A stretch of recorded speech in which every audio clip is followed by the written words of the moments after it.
पोषण वीर रूही और यश के साथ कक्षा 7 के सारे बच्चे आज स्कूल के किचन गार्डन में इकट्ठा हुए हैं। उनके साथ है स्कूल की MDM इंचार्ज।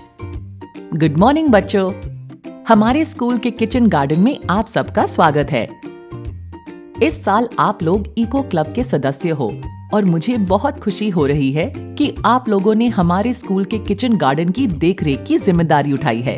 हमारे स्कूल के पोषण वीर और पिछले साल के इको क्लब के सदस्य यश और रूही को मैं बुलाना चाहती हूँ ताकि वह इस क्लब में आपकी भूमिका के बारे में बताएं। हेलो सबको, इको क्लब से पहले मैं तुम सबको स्कूल में किचन गार्डन के बारे में बताना चाहती हूँ। इस किचन गार्डन में हम अलग अलग तरह की सब्जियाँ और फल उगाते हैं। सब्जियाँ तो रसोइया दीदी मंडी से खरीदती है, तो फिर स्कूल में हम लोग सब्जियाँ क्यों उगाते हैं?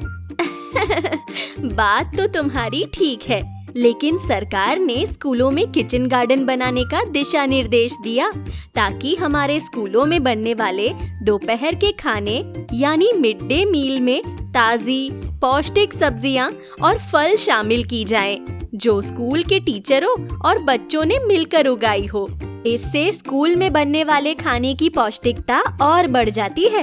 इको क्लब के माध्यम से जब बच्चे किचन गार्डन में हिस्सा लेते हैं तो पर्यावरण के बारे में उनकी जानकारी भी बढ़ती है। खुद जब वो इसका हिस्सा बनते हैं तो उनको पर्यावरण से जुड़े मुद्दों के बारे में सीखने को भी मिलता है। इको क्लब और किचन गार्डन के माध्यम से तुम बच्चों को स्थानीय फल और सब्जियों के महत्व और जलवायु परिवर्तन यानी क्लाइमेट चेंज के बारे में और जानकारी मिलती है। बिल्कुल, इसके अलावा रोजाना ताजी सब्जियां और फल हम सबके अच्छे स्वास्थ्य और विकास के लिए कितना जरूरी है, ये तो उन सबको पता है ना। हम स्कूल में अलग अलग तरीके की सब्जियां उगाते हैं, जैसे भिंडी, लौकी, मेथी, पालक और फूल गोभी।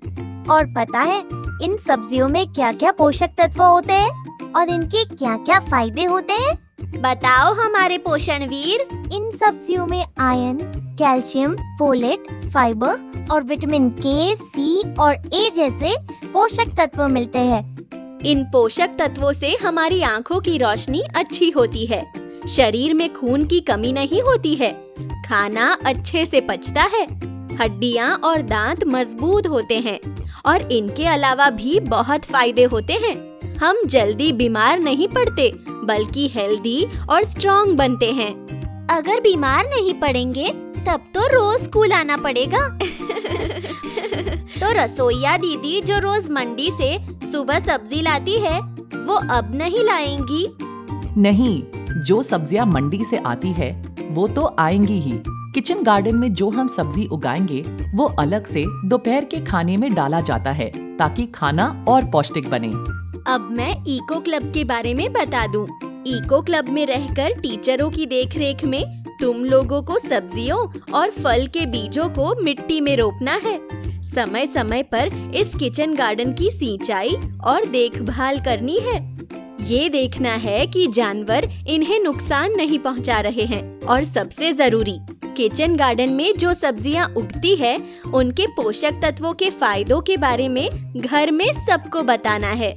तुम सब स्कूल की तरह अपने अपने घर में भी किचन गार्डन लगा सकते हो और घर में उसी सब्जियों और फलों के मजे ले सकते हो। चलो बच्चों, दोपहर का खाने का समय हो गया है। आज खाने में दाल पालक, चावल और भिंडी की सब्जी बनी है। हाँ, और आज दाल में जो पालक डाला गया है वो यहीं किचन गार्डन में उगाया गया है।